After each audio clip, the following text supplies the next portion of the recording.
This is Zane and the Hurricane, and we are on chapter 14, In the Dark of the World. Melvina, Mr. Tru says, blow out that candle. We sit in the dark and wait until the next gunshot makes us jump. Sounds like some distance away, he says softly. Like young men showing off or letting folks know they're there. Nothing to worry us none, but no reason to advertise, so we keep the candle out. After a while, the shooting stops and things get quiet. I creep up to a window to have a look outside. Only thing I can make out is something burning in the distance, orange flames rolling like a thing alive. Doesn't seem right that a house half submerged in water can burn, but burn it does, and nobody to stop it. No fire department, Mr. Tru points out, no police. How come? I ask. Where is everybody? He shrugs. They evacuated with the rest, or they don't care to enter this particular neighborhood, or ain't got here yet, or maybe all three. Whatever the reason, we on our own, and that's the toot. Nobody looks out for us but us. You look out for us, Tru, Melvina says, who has moved from the kitchen table. He nods, very serious. Do my best, he says. We sit in the heat of the night, and the three of us, watching the fire light up the dark horizon. The house burns like a flame wooden match dipped in a glass of oily black water. When at last the fire goes out and the dark of the world comes upon us, there are no stars in the sky, none that I can see.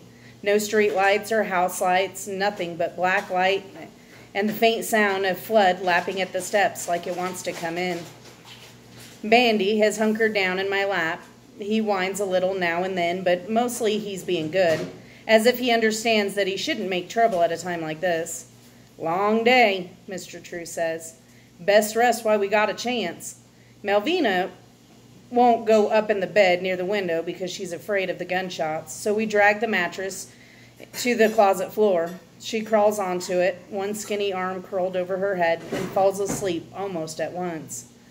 We leave the bedroom door open, she insisted on that, and retreat quietly to the living room. Mr. Tru settles into the big stuffed chair and stretching out his legs. I might sit up for a spell, he says, glancing at the door. You take the sofa. We could take turns, I offer. You stand watch, and then I'll relieve you like they do in the army. He chuckles. No need, he says. Get you some rest. Bandy curls up next to me on the sofa.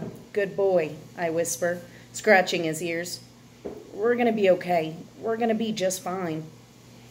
Feels good to say it, but I'm not sure I believe it. Bandy drops off, running in his sleep. I'm exhausted, but I can't sleep. No way, not with the air so hot and muggy and all the thoughts racing through my head like a crazy pinball. Me and Grammy and the pastor and the hurricane and Mom on the phone, sounding so far away, and me following that little dog that keeps disappearing under the cars, and my father and his brother flying like Superman, and the dark clouds chasing our canoe, clouds we can't get away from, clouds that want to swallow us up, clouds with gunshots inside them popping off like sparks of lightning. I wake up with Bandy licking my face and the faint light of dawn slanting through the curtains.